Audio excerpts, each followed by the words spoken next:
Welcome to A Moment of Zen. Time to sit back and relax as model, actress, mentor, and supermom Zen Sams takes you on a sexy and wild ride, covering the latest in film, fashion, pop culture, cryptocurrency, fintech, cannabis, and entertainment from the millennial mom's perspective. Here's your host, Zen Sams. Welcome back, beautiful tri-state area. You're listening to A Moment of Zen right here on 710 WOR, the voice of New York, iHeartRadio. I'm your host, Zen Sams. Welcome to episode 229. We're celebrating 5.5 years on the air, and here's to another exciting evening.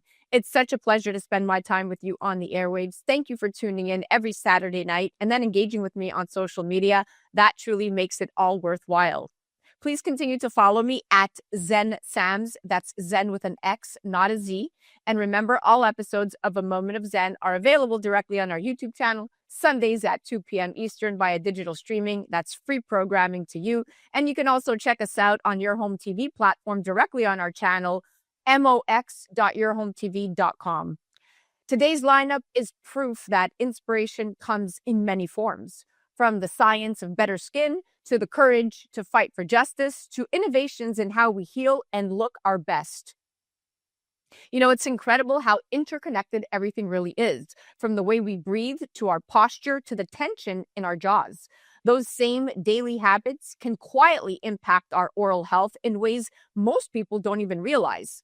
Later in the show, we'll talk about how clean, mineral-rich care from Primal Life Organics is helping your mouth protect and even rebuild itself naturally. In the Better, Brighter You segment brought to you by Cespera, we'll be joined by board-certified dermatologist Dr. Shireen Taymor, here to clear the air on viral skincare trends, the mistakes 90% of us make without realizing it, and how clinically proven pigmentation correctors like Cespera are changing the game for patients seeking a brighter, healthier glow.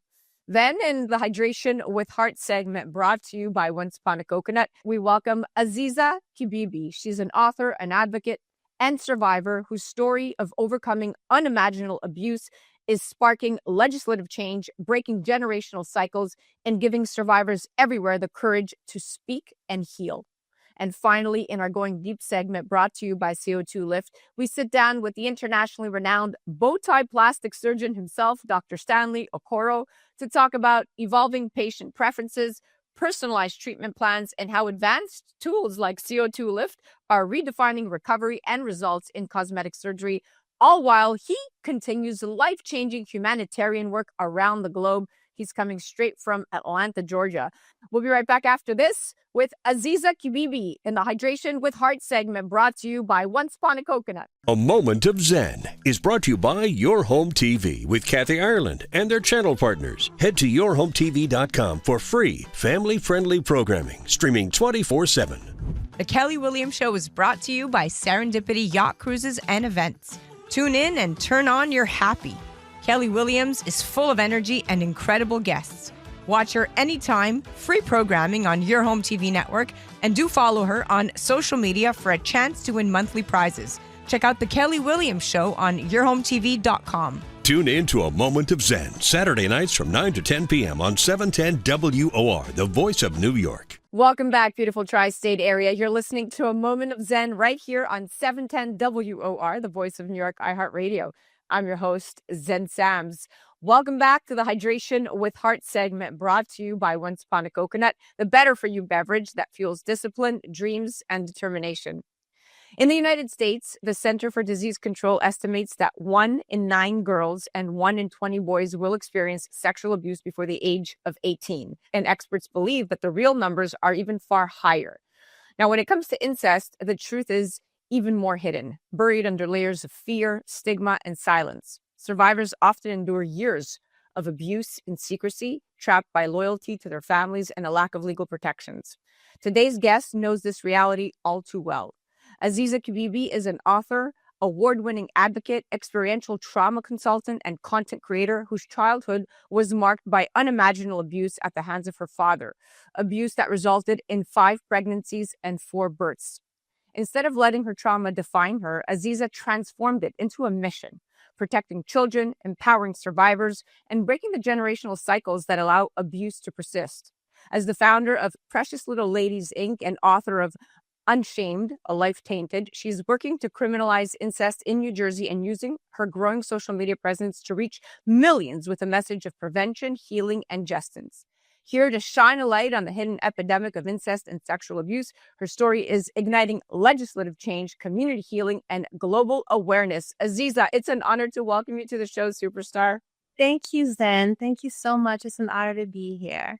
I'm so excited to chat with you because not only are you inspiring, but you truly are a trailblazer. It's an honor to chat with you, and I can't wait to let the world hear what you have to say. So I'm going to pivot right away to the decision to speak out, which was not that easy, I can't imagine. So many survivors take decades to tell their stories publicly, even if they ever do. And speaking out means confronting not just your abuser, but an entire culture that avoids these conversations. So can you take us back to the moment you decided to speak publicly and what finally gave you the strength to share your truth? Well, it's something because there are actually two moments that I think I could connect with because of the fact that I was silenced by my father for so long. The abuse was from my childhood well into my adulthood. So I had been conditioned to keep secrets, to keep silent, to not share. So honestly, the first time I used my voice was against my father. And that moment was pivotal and led to everything else. The next time after that was when my sisters and I reported him to authorities, reported him to the police. And I guess you can say the third final time, which I think more is what your question is leaning towards, publicly was when I shared my story in a public speaking class. I was homeschooled, so I did not attend traditional schooling until I was 35 years old, and that was community college. And it was there that I had decided that I wanted to share my story publicly as a practice, so to speak. I had already started writing my book for therapeutic reasons. A lot of things had changed in my life. My daughter, who was a result of the incestuous abuse and who was one of my children that was born with genetic disorders, had passed away. So all of these things were happening in my life. And the fact that we did report my father, then the trial had started. So here I was in Essex County College in a completely new environment than what I was used to.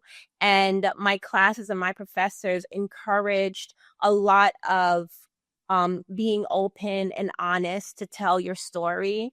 And even though they didn't know what my story was, I chose to use my story as a vehicle for practicing my craft and the things that I was learning. And when I did that in my public speaking class, a young woman who had been quiet for the entire semester came up to me crying, and she thanked me for being brave enough to share my story because it made her feel less alone. She had experienced something similar, and she had never told anybody. I was the first person that she had told. So outside of herself and her father, I was the first person that knew that her father had abused her. And that just inspired me.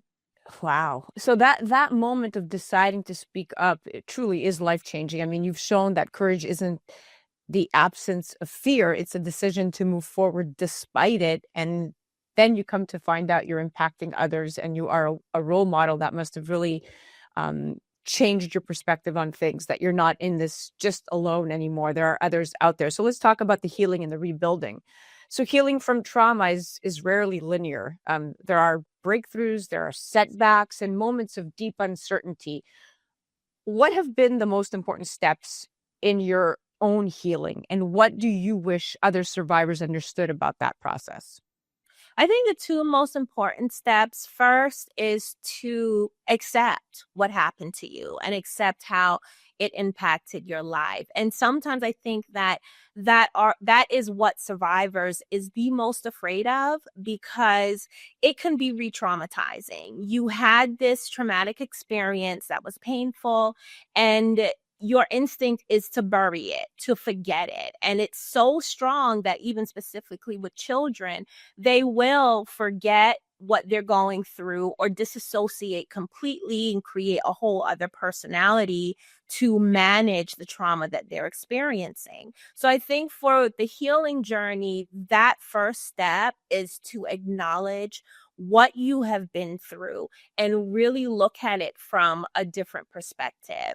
And then the next thing would be to grieve the fact that this trauma has changed you and that you will never be the person that you could have been had it not happened. So that's what I employed. I had to accept that all of the opportunities that I lost, all of the things that I could have done because of what my father did to me, they just won't happen. I won't get back. So I had to come to terms with that. Your honesty about the ups and downs of healing is so needed because it lets other survivors know they're not broken and that they're human. So thank you so much for your transparency. So let's chat from survivor to advocate. So it's one thing to heal privately, but you just came full circle. It's another to put your life into the public eye for the sake of others and your sisters and your mother. That takes a different kind of strength. So how did you go from surviving the unimaginable to building a platform that is now influencing policy and inspiring change? One step at a time. Let me just say that one step at a time. When that young woman came up to me in my class and it inspired and encouraged me to then use my voice more and speak about what happened to me, then it was the next step. Then my father was being prosecuted and I had to use my voice to testify against him. So that contributed to me building up my resilience to eventually get to the place where knowing that my story could help others, then kind of, powering through the fear of actually doing it and the fear of being judged for doing it and just doing it anyway. So that took like a lot of faith and a huge leap of faith in order to build up the courage to actually do it. Now let's chat about social media because that is your megaphone. So you've used social media to spark these conversations many people avoid, and some of your videos have reached millions. So how has social media amplified your mission, and what have you learned about connecting with audiences on such a sensitive topic? So social media has really amplified the things that I have to share and the education and I'm raising awareness because it reaches not only so many people, but such a diverse group of people, whether that be race, religion, ethnicity, and age. There are different platforms that have different age groups and audiences. And I've been able to adjust my message, tailor my message to these specific audiences. So youth specifically are on TikTok, and I decided to kind of edit my message slightly so that it'll be easily digested by them. And it just took off. Took off. Yeah, you've turned social media into more than just a platform. I mean, you've made it a lifeline for survivors who might not know where else to turn, and they stumble on your page and you are just a ray of sunshine and so much hope for them. So I love that. Now let's talk about the legislative impact. So many people don't realize that incest is not explicitly criminalized in every state the way they think it is. That leaves very dangerous loopholes. So what changes are you pushing for in your fight to criminalize incest in New Jersey, and how will this legislation protect future generations? So currently, incest in New Jersey is only punishable by the law if it happens under the age of 18. And even then, it's a very broad stroke type of legislation. So it doesn't include specific types of abuse. So what I have done is drafted a piece of legislation that will not only be specific to different forms of incest, but also help to protect and take into consideration that a person can be groomed into adulthood and still be victimized, even though, the world says, well, when you're 18, you can make your own decisions and you could just stop things or stop abuse if you want to, when we know that is absolutely untrue. It will also increase the penalties. It will also increase the penalties for incestuous abuse. This is why your voice, Aziza, is so important, because awareness is the first step, but action is what actually saves lives. And that's what you're doing, right? And now let's chat breaking taboos and changing this culture. So incest remains one of the most taboo topics in our culture. It's crazy. That discomfort is exactly what allows it to thrive, in fact. So how do we as a society begin to break down the discomfort and taboos around incest so real prevention can happen? To talk about it. Honestly, to talk about it. And I thank you for bringing me on your platform to talk about it, because that would be the first step. We have to, I don't want to say get comfortable with the idea that incest exists, but we have to be comfortable with knowing that it exists, so then we could push to make change and push to understand the impacts of it. And honestly, more than anyone, I want to reach people who are abusers or have the potential of being an abuser. So I think that that is definitely the first place to start, and to listen. Honestly, we could raise awareness, we could speak out, but we also have to take in feedback from those who are affected so that we can address it the best way we can. Yeah, that's a very necessary challenge to all of us, right? To stop whispering about the problem and start talking about the solution, because that's when I do think, we are addressing the elephant in the room, which brings me to, again, your story is difficult to even imagine. And yet people silently wonder how something like this can happen in a family. And that curiosity comes from really wanting to understand and hopefully prevent this kind of abuse, like you said, at least for me, right? So for those who are wondering how this could go on for years, what do you want them to understand about the dynamics of control, secrecy, and silence that allow abuse to happen even within a home? I'd like everyone to understand that our culture, more specifically rape culture, patriarchy, misogynist belief systems, really contribute to things like this, because it forces it within the shadows. It forces the responsibility of stopping it on, it puts the responsibility of stopping it on the victim. Victim blaming is a part of why a lot of survivors stay silent. A lot of victims don't report because they're afraid that they're going to be held accountable. Also, our social and legal systems are contributing factors. So I use a really holistic approach between myself and, of course, my members of my team from my organization, Precious Little Ladies, to really attack and approach the topic in a way that addresses all of the gaps and weaknesses within the systems that allow predators to thrive and function. Yeah, it's such a necessary truth for people to hear, because until we understand how abuse hides in plain sight, we can't protect the children who are living it right now. So Yeah. I thank you for helping me understand that. Now, after hearing your story, many survivors and allies will want to know where to start, either in their own healing or in supporting someone they love. Now, if you could leave one message for survivors and for the people who love them, what would it be? Listen. And I say that for both, for survivors and for the people that love them, to listen to yourself, listen to your feelings, listen to your body when it's telling you that you have to take a break, you have to meditate, you have to get rest. And then for your loved ones, for people who love someone who has survived something like this, listening is a powerful, cathartic, empathetic tool, because then our brain taking the information, and active listening, we take in the information, we process it in our brains, and then we could better kind of calibrate our energy and our responsives to be supportive, to be encouraging, and to just flow with love. And I think at the end of the day, that's the most important thing. That's a beautiful and powerful reminder that healing is possible, and no one has to walk that road alone. And you're Yeah. such an inspiration. My last question to you, or I have several, but I'll stick it to one or two. What is your current relationship like with your father? And Okay. how has this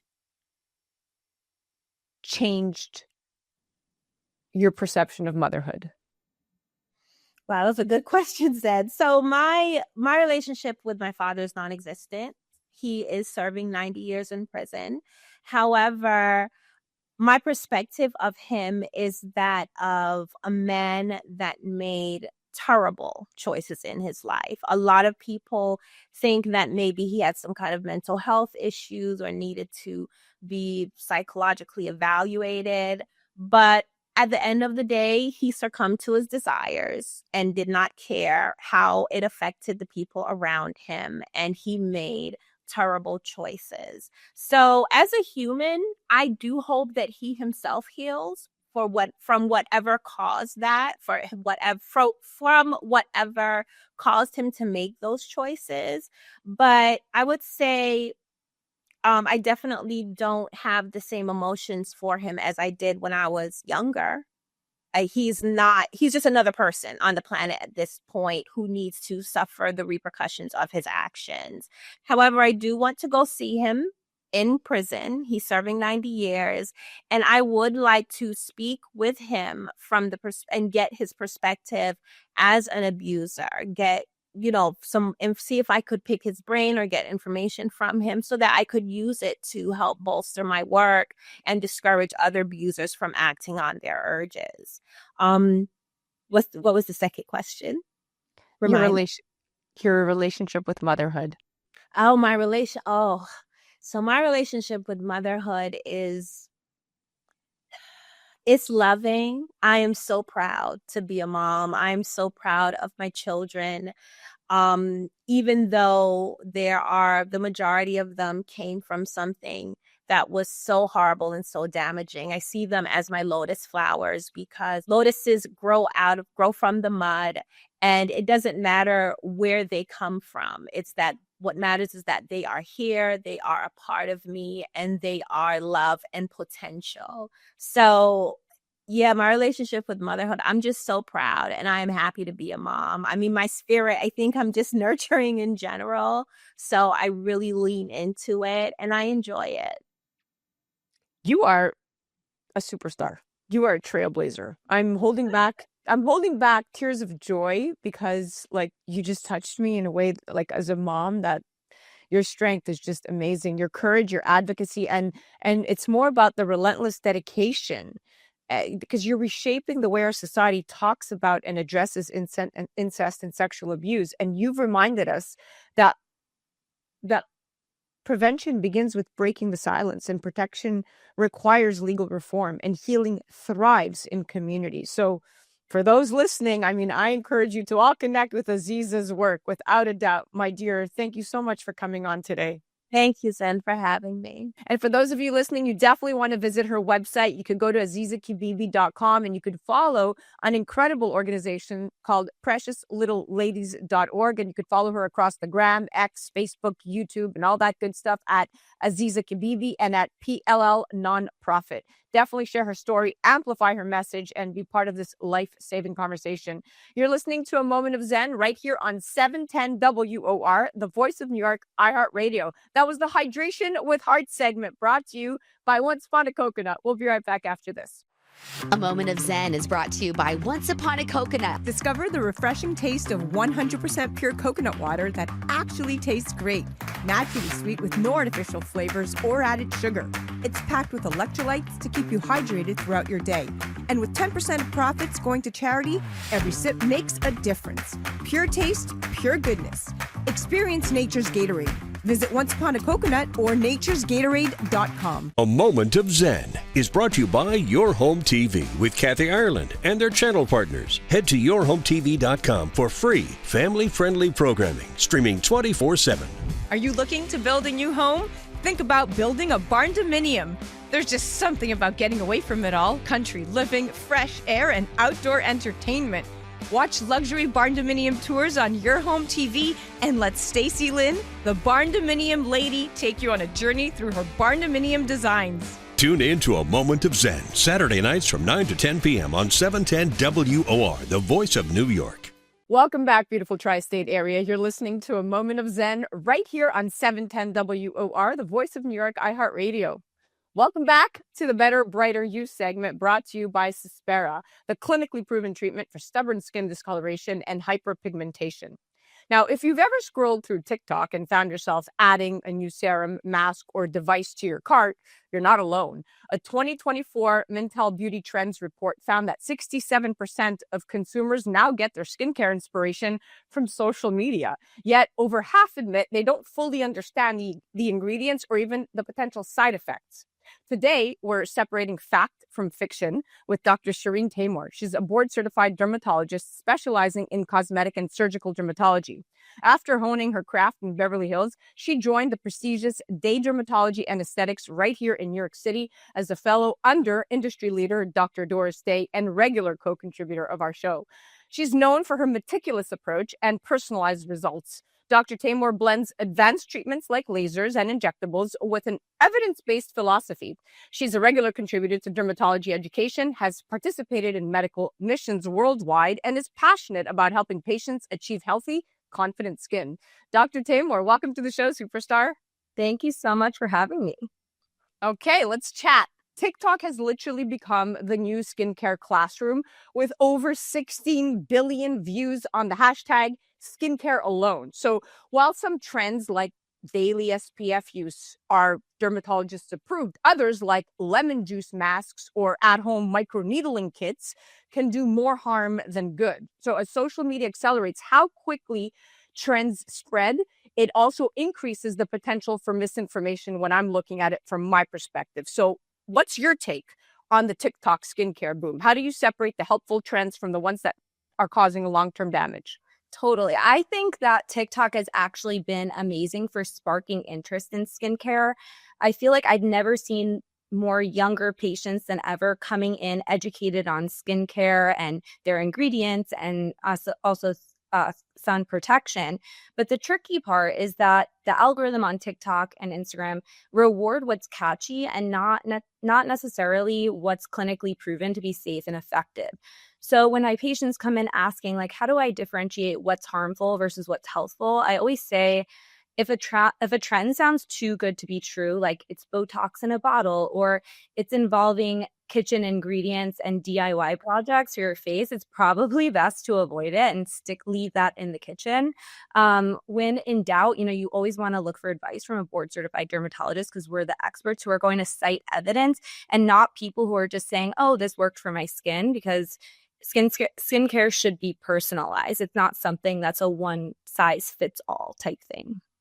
Yeah, and that's such a reality check, especially for anyone who's tried something just because it went viral without knowing the science behind it. I've seen lots of skinfluencers, if you will, with severe burns, with irreversible skin damage, with conditions that were directly caused as a result of a viral trend. Now, I want to talk about the most common skincare mistakes. So according to the American Academy of Dermatology, nearly 90% of adults either skip sunscreen daily or use an inadequate amount, making it the most common and preventable cause of premature aging and skin cancer. And yet this one habit could save thousands of lives annually if done correctly. So if you had to name the number one skincare mistake you see most often in your patients, what would it be? And how can people correct it starting today? You nailed it. It's going to be skipping sunscreen or wearing it inconsistently, meaning some days you wear it, sometimes you don't, or even not reapplying it every 2 hours. If you're not going to apply it every 2 hours, it's as if you never put it on in the first place. UV damage, we know, is cumulative.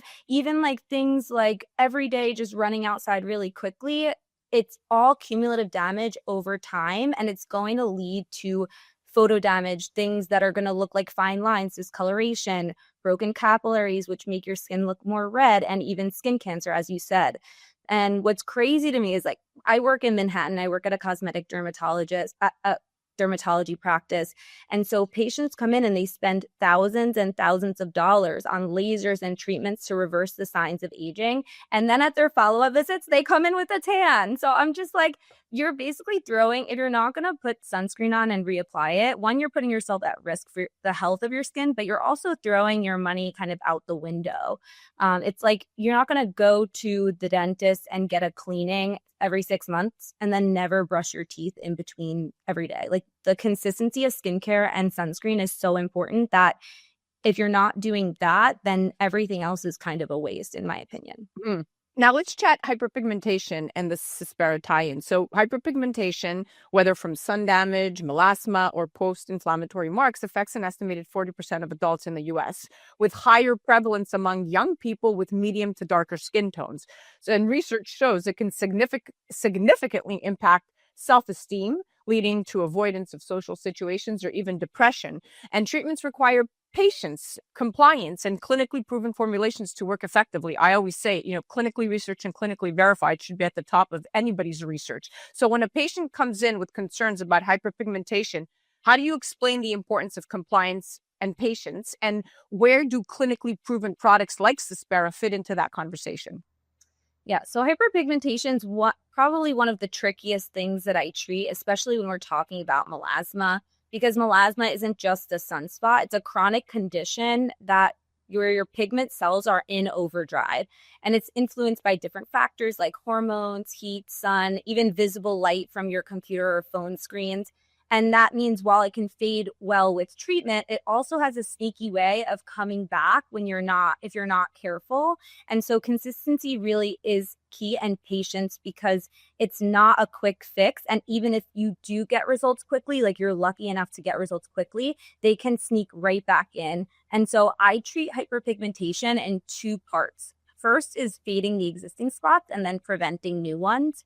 So if you only do one, you're kind of like chasing your tail constantly. And that's why something like Cispera has been a game changer for my practice, because unlike hydroquinone, which is effective, but it can be irritating and cause rebound pigmentation when it's used long-term, Cispera is very safe and well tolerated for long-term use, which is huge for melasma because we know it's a condition that we're going to be treating over years. We're not curing it, we're managing it.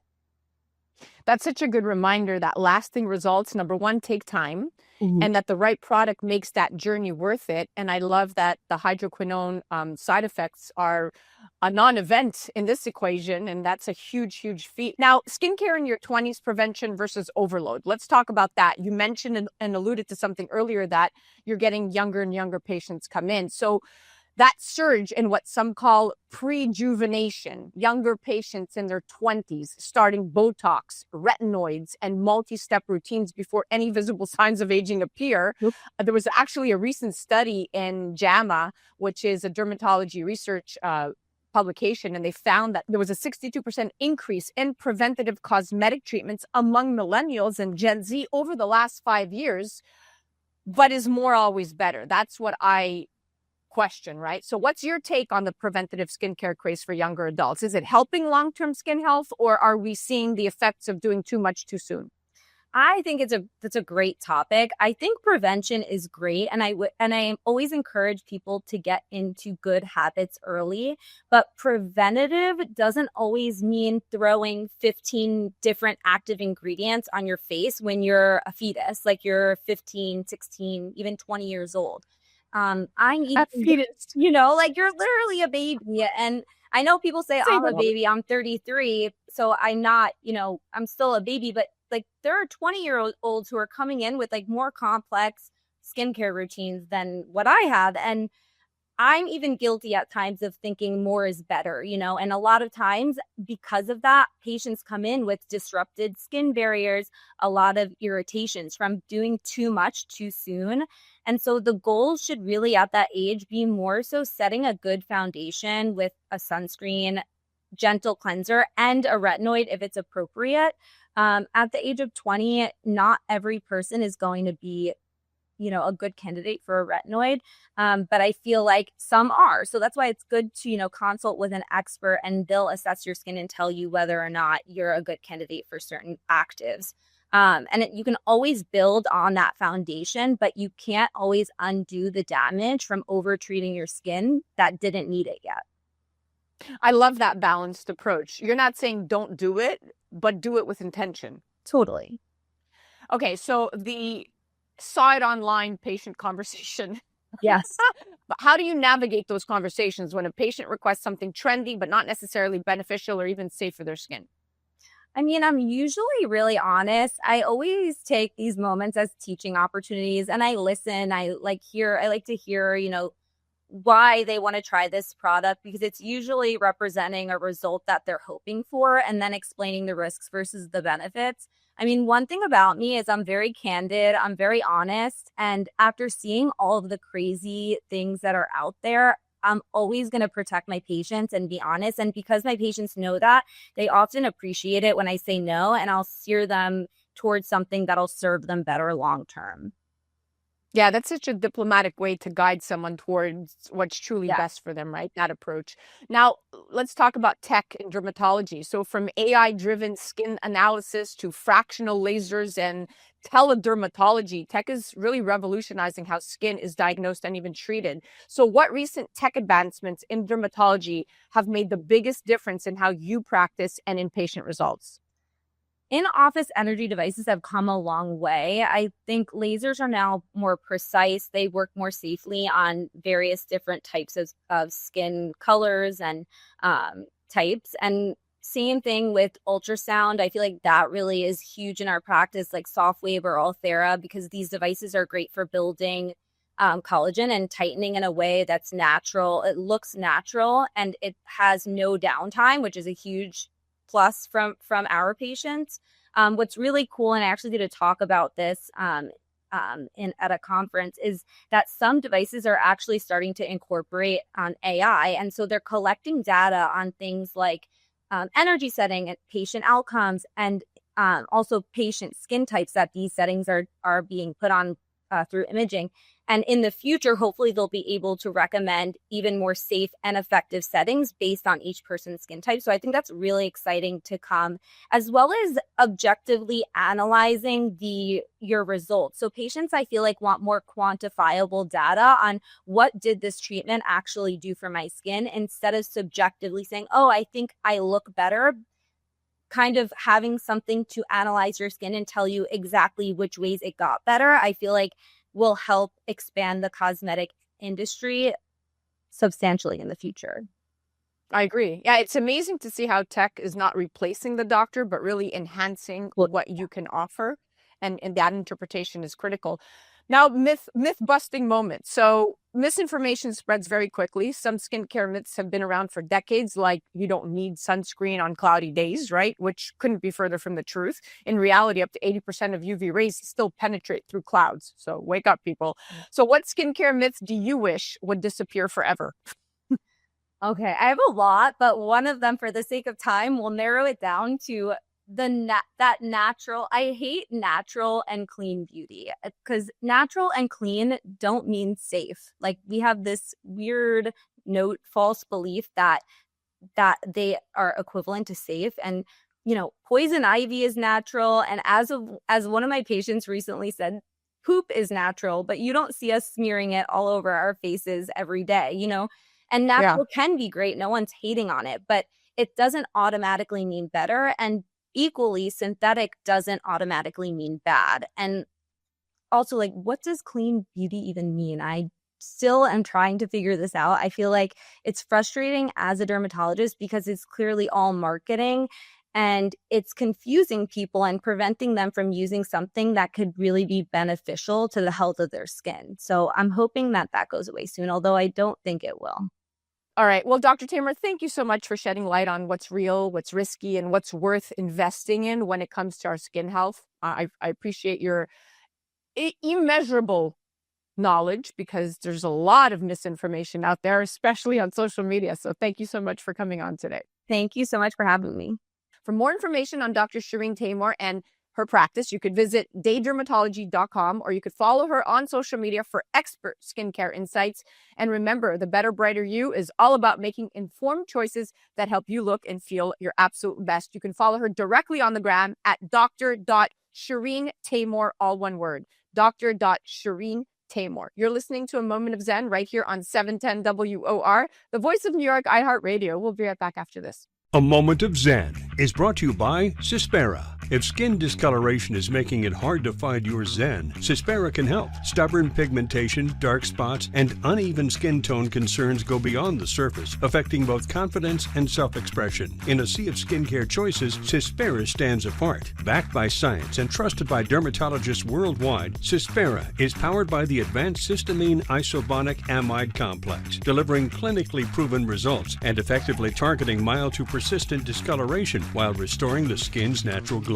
Unlike harsh treatments, Cispera is formulated for all skin types, including sensitive areas, ensuring visible improvements without irritation. Whether pigmentation is a new concern or a long-standing struggle, Cispera works in harmony with the skin to bring balance, clarity, and renewed confidence. Cispera is science-driven skincare for confidence that shines. Find your skin zen and restore your glow with Cispera today by heading to Cispera.com. Welcome back, beautiful tri-state area. You're listening to A Moment of Zen right here on 710 WOR, the voice of New York, iHeartRadio. I'm your host, Zen Sams. Welcome back to the Express Clean Collective segment brought to you by Society Brands and Primal Life Organics. You know, it's incredible how interconnected everything really is, from the way we breathe to our posture to the very tension we hold in our jaws. And believe it or not, those same daily habits have a huge impact on our oral health as well, sometimes in ways most people don't realize. A lot of us grew up thinking cavities just happen. Maybe you brush, maybe you floss, but if you get a cavity, it's a dentist's job to fix it. But the latest science and the wisdom of holistic health shows there's so much more within our control. Here's something that surprised me. Cavities aren't just about sugar or skipping the dentist. They're actually tiny signals from your body telling you something deeper is out of balance. Stress, mouth breathing, even the way we hold our posture can change our saliva, lower our mouth's natural defenses, and make our teeth more vulnerable. The good news is that your mouth is built to heal and protect itself if you give it the right support. Studies show that minerals like nanohydroxyapatite can actually rebuild and strengthen enamel, while natural essential oils work to keep harmful bacteria in check, all without the need for harsh chemicals. That's what drives the team at Primal Life Organics, crafting clean, holistic products that truly support your oral health. Their Dirty Mouth powdered toothpaste is loaded with science-backed minerals and plant-based ingredients that actually help remineralize, defend, and freshen. No toxins, no foaming agents, no artificial fillers, just honest care, the way your body intended. Cleaner, whiter, stronger, that's the Primal Life promise. You're listening to A Moment of Zen right here on 710 WOR, the voice of New York, iHeartRadio. We'll be right back after this. A Moment of Zen is brought to you by Primal Life Organics. Still brushing with chemical paste and fluoride-era formulas? Upgrade to Primal Life's tooth powder, powered by enamel-building nanohydroxyapatite and real organic cinnamon oil to naturally whiten, strengthen, and restore your mouth's mineral balance. No foam, no dyes, just science-backed minerals that really work. Cleaner, whiter, stronger. That's the Primal Life promise. Visit PrimalLifeOrganics.com/Zen for 15% off. Detox your smile today. A Moment of Zen is brought to you by Westbridge Academy in Essex County, where students are seen, heard, and understood. Neurodiverse K-12 students, many facing ADHD, anxiety, depression, or aggression, discover strength through connection. With compassionate educators, therapeutic support, and the latest technology, students can master academics and go further, exploring music production, financial and automotive literacy, social media awareness, and wellness. Visit westbridgeacademy.org to learn more. Welcome back, beautiful tri-state area. You're listening to A Moment of Zen right here on 710 WOR, the voice of New York, iHeartRadio. I'm your host, Zen Sams. Welcome back to the Going Deep segment brought to you by CO2 Lift. In our Expert on the Microphone series, today we're featuring Dr. Stanley Okoro, also known as the Bowtie Plastic Surgeon. He's a distinguished double board certified plastic surgeon, innovator, and humanitarian dedicated to advancing the field of plastic and reconstructive surgery, all the while advocating for healthcare access and equity worldwide. As a pioneer in the field, he has successfully performed countless procedures specializing in aesthetic surgery of the face, breast, and body. With numerous best practice surgeon awards and accolades under his belt, Dr. Okoro flawlessly combines artistry and technology and is internationally renowned as a key opinion leader in this field. He's going to join me right now to break down patient preferences, personalized treatment plans, and how he helps patients optimize both the results and recovery. Welcome to the show, superstar. Thank you very much, Zen. That's a wonderful introduction. I appreciate it. Thank you for inviting me back. Okay, well, very excited to have you. Let's dive right in and talk about patients like Nini Leaks, one of your celebrity clients who has spoken very highly of you. And when the Real Housewives of Atlanta alum come to you initially seeking liposuction, I mean, your conversation evolved into something much more personalized. And in her case, a so-called mini BBL. So I'm sure Nini isn't the only patient who's come in confident about what they wanted, only to discover through your guidance a different and more refined path. So can you walk us through how you approach consultations to help patients like Nini and all the others truly understand their options and co-create the right treatment plan specifically for their unique body and aesthetic vision? Yes, we love Nini. Many patients come to us wanting to do different things. What I do is a customized, personalized treatment plan for a patient.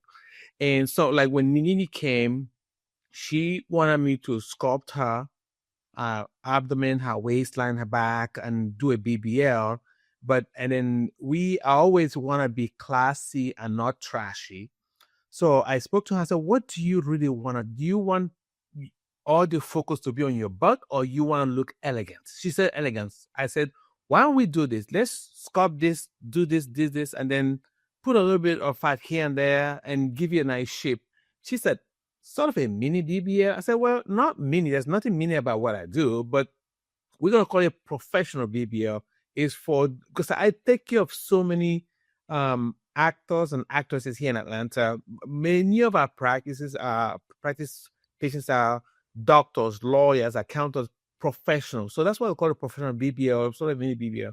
So as we guide them through all of that stuff, we help them discover their true self. So the whole idea is to enhance their look so they can enjoy their life. And that's the key. It's really finding that balance. And as a professional, educating on that roadmap, because what you see on social media and what we see in pictures doesn't necessarily translate to our body. And it takes a very seasoned set of eyes, if you will, Absolutely, to point that out at the beginning of the consultation.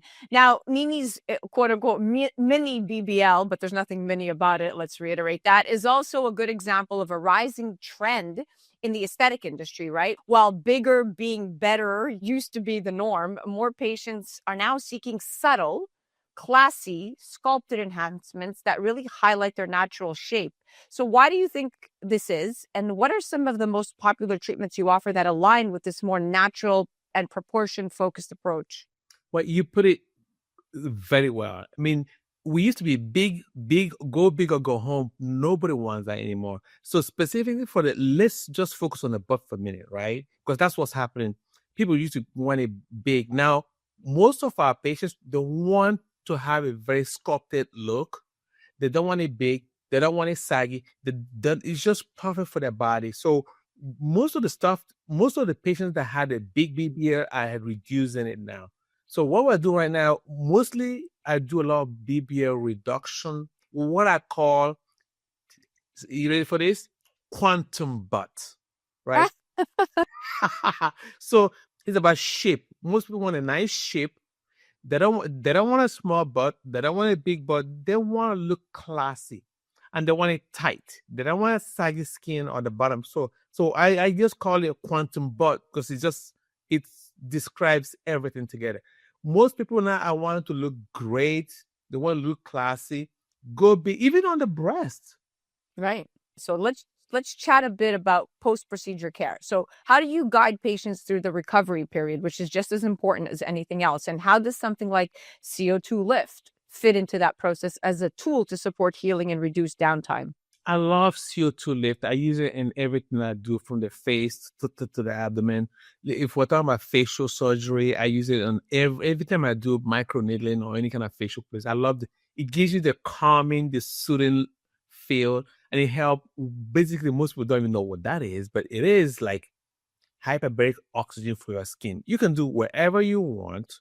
And if your skin is not really good, it will not look amazing. So start with diet, you're Right. eating well. And then before your surgery, we want to do like a preoperative lymphatic drainage. Make sure you get rid of all the excess tissue in your body. So that way everything is primed for your surgery. And then after the procedure, depending on what we do, as you know, we do face, breast, and body. And then depending on what we do, we have customized lymphatic drainage for the particular procedure that you do. One size does not fit all. Every person, your care is like your fingerprint. It's individualized to you. That's what we do here at Georgia Plastic. And then using CO2 lift makes the skin look amazing. That's what we do here. And to go one step further after what you just finished saying, I want to go at looking specifically at patients with darker skin, because these patients, of course, are more susceptible to keloids and hypertrophic scars and run a higher risk of facing abnormal scarring after a procedure. So can you discuss any specific techniques or innovations that are particularly beneficial for treating this type of scarring? And I'd love to hear your thoughts on, again, how CO2 lift can play into this as well. Absolutely. All scars are not created equal, and we all heal differently. There are cultural differences, racial differences. So what we do is customize the care to every patient. We are in Atlanta, Georgia, so that there's a lot of what we call a melanin skin, rich skin. It's not, it could be African American, Hispanic, Asian, or anybody that has dark skin. So if you're doing surgery, the scar management starts in surgery. How we close, we call it tissue handling. We don't just grab the skin and yank it together. You have to respect the skin, okay? So we use special suturing that reduces the tension in the skin. And then when we finish that, we use special glues to kind of hold things together. And then when they come back, we take that off. In some patients, we take that off. CO2 lift brings oxygen, which you need for healing. Part of the time, if you don't have enough oxygen, you don't heal well. So, and then we also monitor the patients as they're healing. We are making adjustments. Sometimes we have to inject things to reduce the scar or even eliminate the scar, hypertrophic scar or keloid. Some people are prone to it, so just knowing how to treat it and anticipation is the key here.